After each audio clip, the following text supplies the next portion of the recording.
Okay.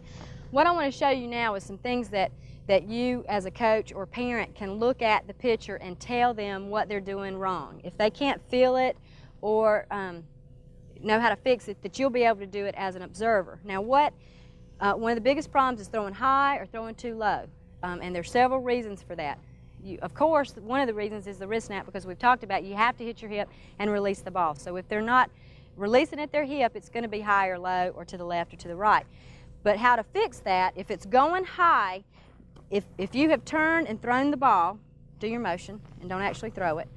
What happens is if the ball goes high, you have released it in front of you instead of at your hip. So they're releasing it here, so you need to remind them to release at their hip. You can get that bat like I showed you earlier and put it here so they'll remember where to release the ball. Another reason for throwing the ball high is that they take a really big step and they end up pulling the ball, and that causes them to have to release it in front of them instead of at their hip. Okay? Another thing that will happen, like we talked about a little bit before, is that the ball can go to the right side of the catcher from the pitcher's perspective. The reason for that a lot of times is when they have opened their door and they slam it a little too soon, their arm gets beside them, so it throws their arm out to the side. So what you have to make sure they do is open all the way, then have that hand come in the door first, and then slam the door. Another thing that can go with that is they end up not opening their door enough.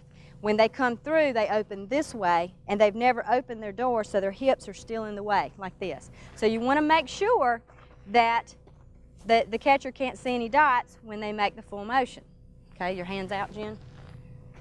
And if that hand is to your catcher, you should be in an open door position. Okay, thank you, Jenna. Another common mistake is your low balls, throwing the low balls.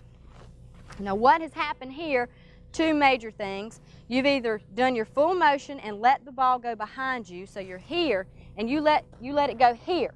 The pitcher will let it go here instead of at the hip. So if you let it go here, it's going to be in the ground.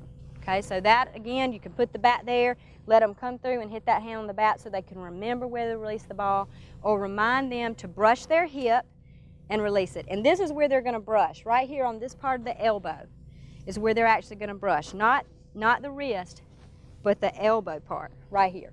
Okay, another thing that can cause it to go into the ground is they're leaning on their front foot and they've got a short step.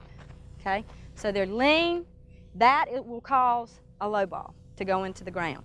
Even though they release at their hip, if they're on their front foot, their weight is not on their back foot, that ball will go in the ground. Okay, to the left of the catcher, from the perspective of the pitcher, a lot of times what will happen is they haven't opened their door all the way and they end up pulling across their body. So if you do a full motion, they don't open all the way and then they pull across their body. That'll cause it to go to the left side of the catcher from the pitcher's perspective. Okay.